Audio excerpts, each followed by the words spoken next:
Hi guys, ang motor dumaanday, ang ingay. Ayan pa. And ang problem lang is yung skin color ko kasi hindi naman ako maputi and ayan, medyo maputi tayo dito ng buhok. And diba, medyo shaky siya. Aray ko putang ina. Oh, sorry.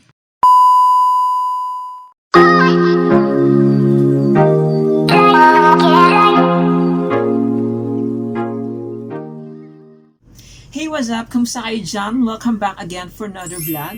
And for today's video is wala muna tayong mga makeup kinemen magaganap. For short, no, wala munang makeup tutorial na mangyayari for this day because we're going to do the unboxing of my new phone which is I bought it last January 20 and until now hindi ko pa siya nabubuksan kasi nga I was planning to do the unboxing and now it's the time kasi medyo busy ako lately.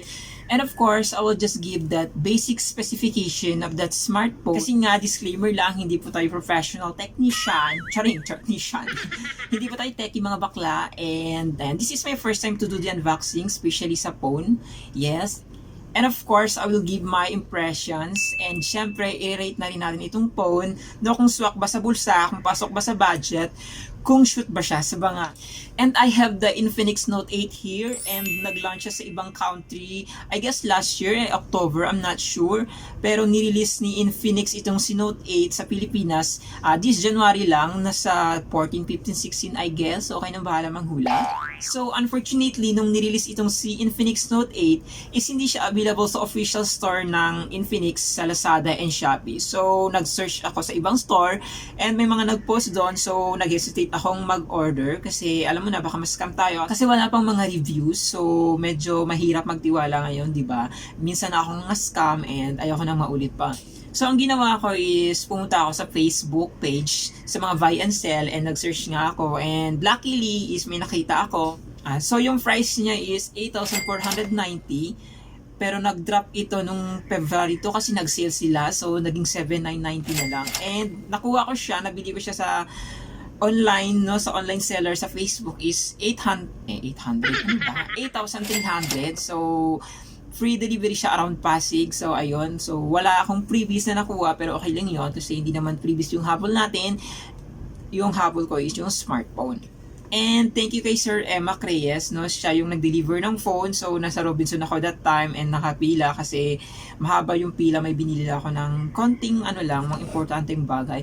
And ayun nga, itong si Sir Emak is nakapila sa labas, nakaantay sa labas, umuulan pa noon. So I decided na iwan muna yung mga pinamili ko and lumabas.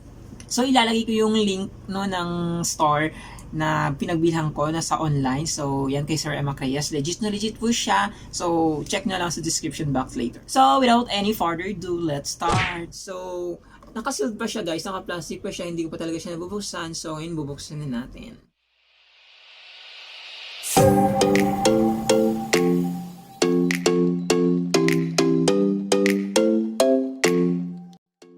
And of course, we had here the phone itself.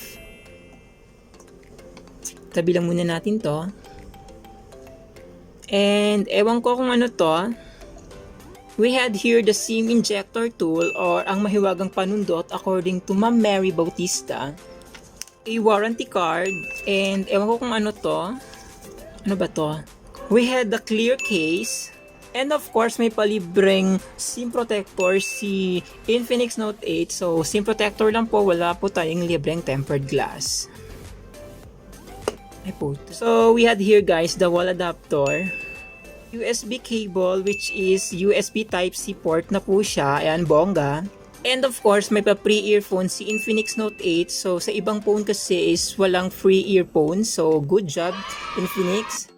So bumili nga pala ako ng tempered glass ni Infinix Note 8, so sa murang halaga and ikakabit ko lang siya kasi alam nyo na medyo may pagka-clumsy ako, baka mamaya magasgasan yung screen, malaglag yung phone, so I'll be right back. So ayan, medyo nadismaya lang ako dito sa tempered glass kasi hindi siya full tempered glass and what do I expect sa presyo na napakamura, so wala tayong choice kundi tanggapin. Char.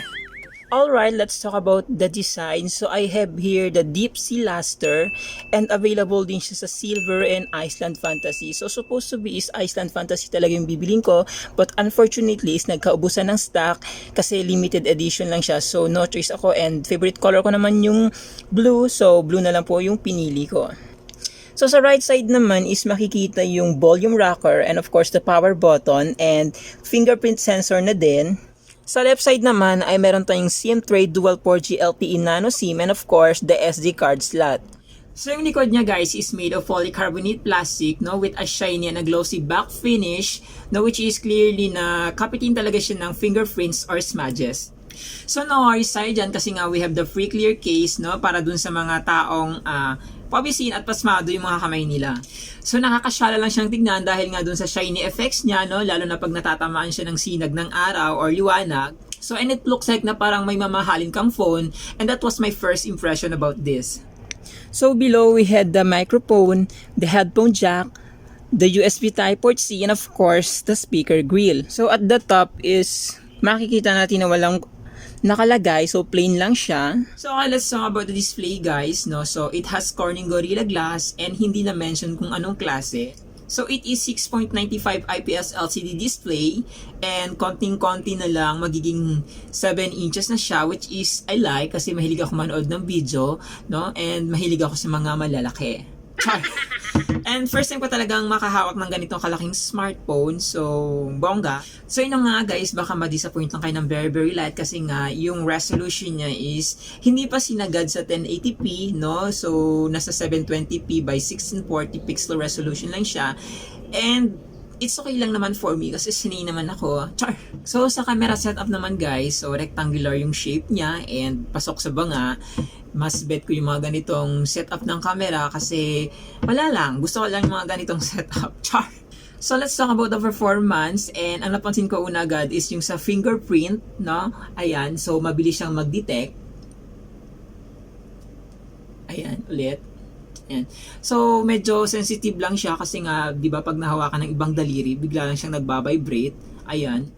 So for now, hindi ko pa maibibigay yung full thoughts ko about sa performance ng phone kasi nga hindi ko pa siya na gamit ng bongga and maybe sa next vlog, no, isisingit ko na lang siya. And speaking of the games, so hindi ko po alam yung performance niya sa game kung lag ba siya or smooth kasi nga disclaimer lang po, hindi pa ako gamer, hindi pa ako online gamer. So hindi ako naglalaro kasi nga ako yung pinaglalaruan. And so according sa mga reviews na napanood ko, no, ang ginamit na chipset dito sa phone is a gaming chipset and wala akong idea kung ano yun. So again, ibibigay ko na lang yung full thoughts ko no sa mga next vlog ko. No, isisingit ko na lang kung ano yung performance ng phone. So for now, hindi ko muna maibibigay kasi hindi ko pa siya nagamit ng very bonggang-bongga.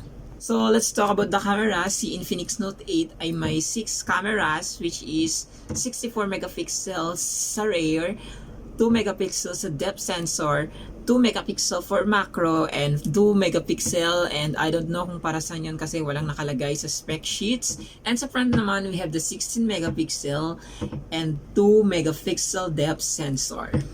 So ayan, magsa-selfie lang tayo later kung shoot ba sa banga itong image quality ni Infinix Note 8 and maybe magagrab na lang ako ng ibang photos sa Facebook page na sinalihan ko sa Infinix Note 8 regarding dun sa mga super night mode shots kasi hindi pa ako lumalabas paggabi and natatakot kasi ako lumabas paggabi.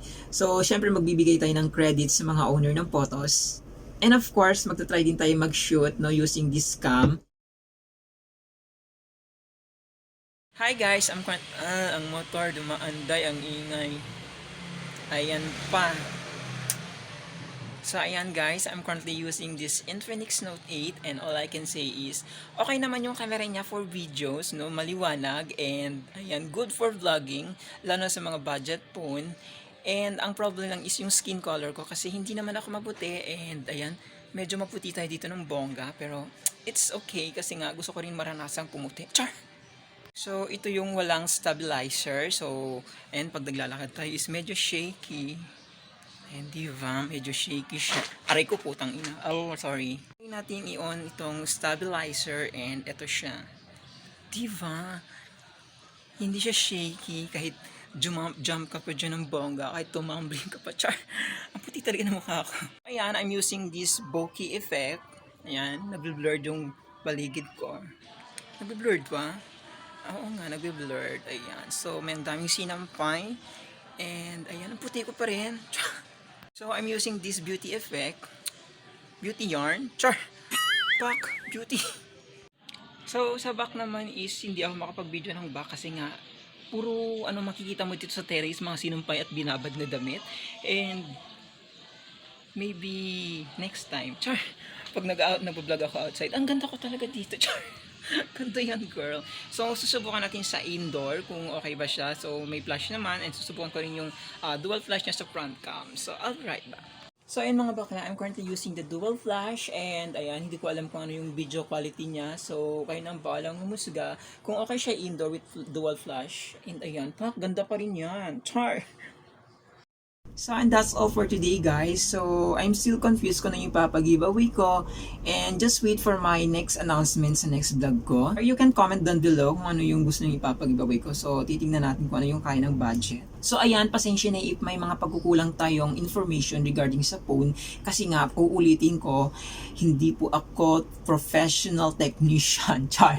Hindi pa tayo techie, no? So, nagteteki-tekihan lang. And first time kong gawin ang unboxing ng smartphone. So, wala lang, ginawa ko lang. Gusto ko lang i-share and i-try kung ano ba yung feeling na nag-unbox. So, kung ano ba yung feeling nagiging technician, nagiging techie. So, yun pala, ang hirap mag-ano, di ba? Lalo na pag di mo talaga kabisado yung performance ng phone. Now, I know, hindi talaga ako pang techie.